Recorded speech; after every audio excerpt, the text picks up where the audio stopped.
Perkenalkan, nama saya Pandey Krisnarta Santosa dengan NIM 2021-01316. Di sini saya akan membuat tugas ekonomi rekayasa tentang bunga nominal dan efektif. Baik, jadi pada soal yang pertama itu ada soal sebuah bank penerbit kartu kredit membebankan tingkat suku bunga sebesar 2,75% per bulan pada saldo rekening kartu kredit yang belum dibayar.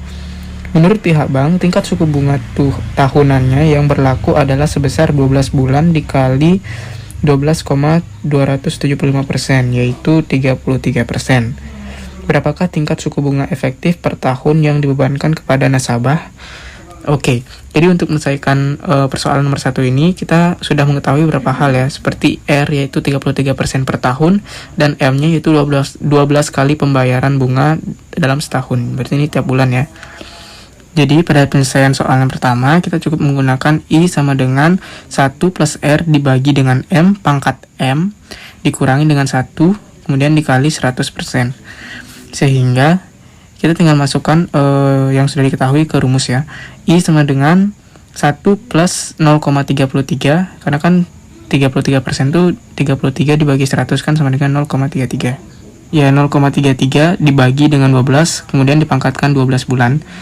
Kemudian dikurangi 1 dan dikali 100%, sehingga mendapatkan hasil yaitu 38,48%, sehingga suku bunga efektif yaitu 38,48%.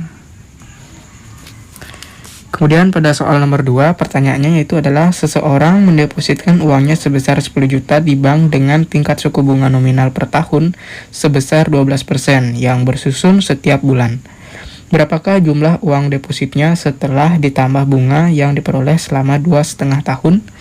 Oke, jadi kita ketahui beberapa hal di sini. Ada N yaitu 2,5 tahun ya, atau kalau misalnya ini 2,5 tahun dikali 12 ya, jadi sekitar 30 bulan ya.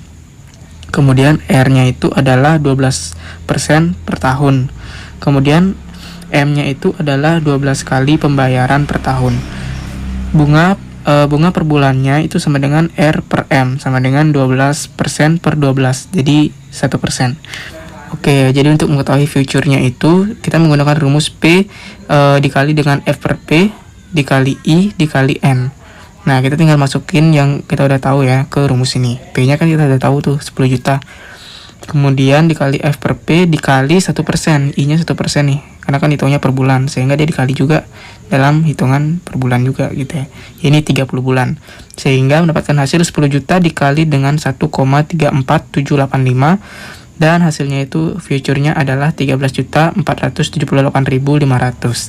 Jadi deposit setelah ditambah bunga yang diperoleh selama 2,5 tahun yaitu 13.478.500 rupiah. Baik, lanjut soal nomor 3. Pinjaman sebesar 1 miliar harus dikembalikan setiap akhir bulan selama 12 bulan berturut-turut sebesar 91.700.000. Berapa tingkat suku bunga nominal dan tingkat suku bunga efektif per tahun dari pinjaman tersebut? Oke, ini pinjamannya nominalnya lumayan besar ya. Oke, kita tinggal bikin diagram cash flow-nya yang dimana ini lebih konstan ya. Jadi ini adalah pembayaran yang dilakukan setelah dia melakukan pinjaman selama 1M ya. Ini A-nya yaitu 91.700.000.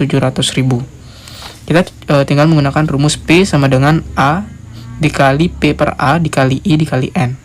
Jadi kita tinggal masukkan beberapa hal yang udah diketahui ya, seperti P-nya itu 1 miliar dan A-nya yaitu 91.700.000. Kemudian dikali dengan P per A dikali I dan dikali selama 12 bulan yaitu N-nya ya, selama 12 bulan, sehingga mendapatkan hasil P per N dikali dengan I dikali dengan 12 sama dengan 10,9051, yang dimana ini didapat dari I yaitu sebesar 1,5%. Kemudian untuk mengetahui tingkat suku bunga nominal per tahun yaitu R-nya, kita cukup mengalihkan 12 dikali dengan bunganya yang 1,5% tadi. Nah, sehingga kita mendapatkan hasil 18%. Jadi, tingkat suku bunga efektif yaitu I sama dengan 1 plus 0,8 per 12 dipangkatkan 12 dikurangi 1 dikali dengan 100%.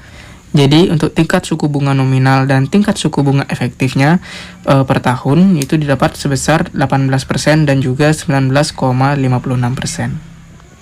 Sekian pemaparan tugas dari saya. Mohon maaf bila ada kekurangan. Jangan lupa like, comment, share, dan subscribe. Terima kasih.